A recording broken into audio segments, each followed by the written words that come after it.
Bible literature ministry అనుదిన ధ్యానములు మే 16 అంశము తెగులు దూత వాక్యము సమూయేలు 2వ గ్రంథము 24వ అధ్యాయము 16వ వచనము.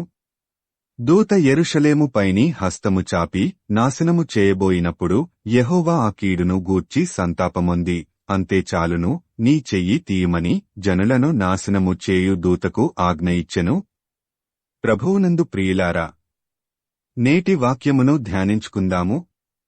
పాతనిబంధన కాలంలో దేవునికి అవిధేయులైన వారిని సామూహికంగా నాశనం చేయాలనుకున్నప్పుడు దేవుడు తెగుళ్లను పంపించేవాడు.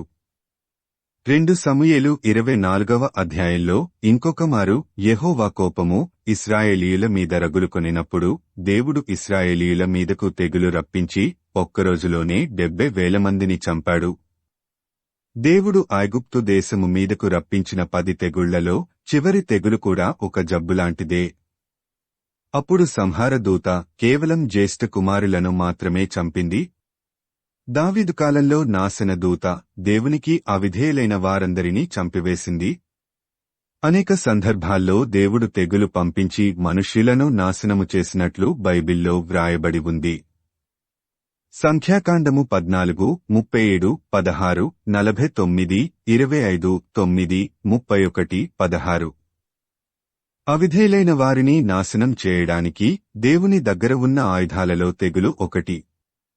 నేటికాలంలో కూడా దేవుని కోపము మనుష్యుల మీద రగులుకొనినప్పుడు దేవుడు ఏదో ఒక జబ్బును తెగులు రూపంలో భూమి మీదకి పంపిస్తూనే ఉన్నాడు. క్యాన్సర్, ఎయిడ్స్ లాంటి ప్రాణాంతక వ్యాధులు మనిషి చేసే పాపాలకు శిక్షగా తెగులు రూపంలో పంపబడ్డాయి. ఈ భూమి మీదకి క్రొత్త జబ్బులు తెగులు దూతలుగా పంపబడుతున్నాయి. ఆ తెగులు దూత దేవునికి అవిధేయులైన వారిని చంపివేస్తుంది. దేవుడు ఆజ్ఞ ఇచ్చే వరకు ఎన్ని లక్షల మందినైనా కోట్ల మందినైనా ఆ తెగులుదూత చంపుతుంది. చాలామంది చనిపోతున్నా మనం బాగానే ఉన్నామంటే మనమేదో నీతిమంతులమని కాదు. ఆ తెగులు దూత ఇంకా మన దాకా రాలేదని అర్థం చేసుకోవాలి. మనం మారుమనస్సు పొంది పాపపు జీవితానికి దూరంగా ఉండకపోతే మనల్ని కూడా చంపేస్తుంది. అది మన దగ్గరకు రాకముందే మనం మారుమనస్సు పొంది దేవుణ్ణి ప్రార్థించాలి. యెహోవా దేశము కొరకు చేయబడిన విజ్ఞాపనలను ఆలకింపగా ఆ తెగులు ఆగి ఇశ్రాయేలీయులను విడిచిపోయెను. 2 సమూయేలు 24, 25. మనం తెగులు నుండి తప్పింపబడాలంటే దేవుడు మన ప్రార్థన అంగీకరించే వరకు విజ్ఞాపన చేస్తూనే ఉండాలి తప్ప ఇంట్లో కూర్చుని టీవీ చూస్తూ గేమ్స్ ఆడుకోకూడదు. మంచి ఆహారం తీసుకుని రోగ నిరోధక శక్తి పెంచుకుంటే తెగులు మనల్ని ఏమీ చేయదు అనుకోడానికి తెగులు మన ఆరోగ్యానికి సంబంధించి వచ్చేది కాదు, మన అవిధేయతకు సంబంధించి, మన పాపాలకు సంబంధించి దేవుడు పంపించే తెగులు.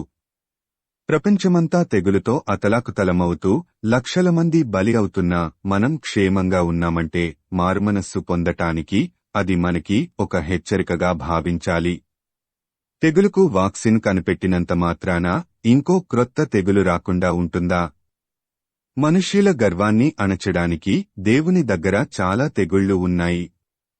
తెగులు దూత నీ దగ్గరకు రాకముందే నీవు దేవుని దగ్గరకు వచ్చి మారుమనస్సు పొంది దేవునికి విజ్ఞాపన చేసినట్లయితే ఏ తెగులు శరీరమనే నీ గుడారమును సమీపించదు. మరి మారుమనస్సు పొందటానికి నీవు సిద్ధంగా ఉన్నావా? ప్రార్థించుకుందాము. ప్రభువా, ప్రపంచమంతా విస్తరించి అనేకమందిని నాశనం చేసే తెగుళ్ల నుండి మేము తప్పించుకొనుటకు మారుమనస్సు పొందునట్లు నీ కృపను దయచేయమని యేసయ్య నామమున అడుగుతున్నాము తండ్రి. ఆమేన్. ప్రభువునందు ప్రియులారా, మార్కు సువార్త 16వ అధ్యాయము 15వ వచనములో మీరు సర్వలోకమునకు వెళ్లి సర్వసృష్టికి సువార్త ప్రకటించుడి అని యేసు ప్రభువు చెప్పాడు. కాబట్టి సువార్తను ప్రకటించడంలో భాగంగా ఈ వాక్యమును మీ స్నేహితులు, బంధువులకు షేర్ చేయమని ప్రభువు నామమున కోరుతున్నాను.